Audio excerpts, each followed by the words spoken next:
Ikaw, saan ba yung rides mo?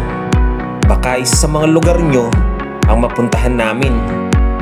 Like, follow, and share para mas marami tayong mapasyalan na magagandang lugar gaya ng sa inyo.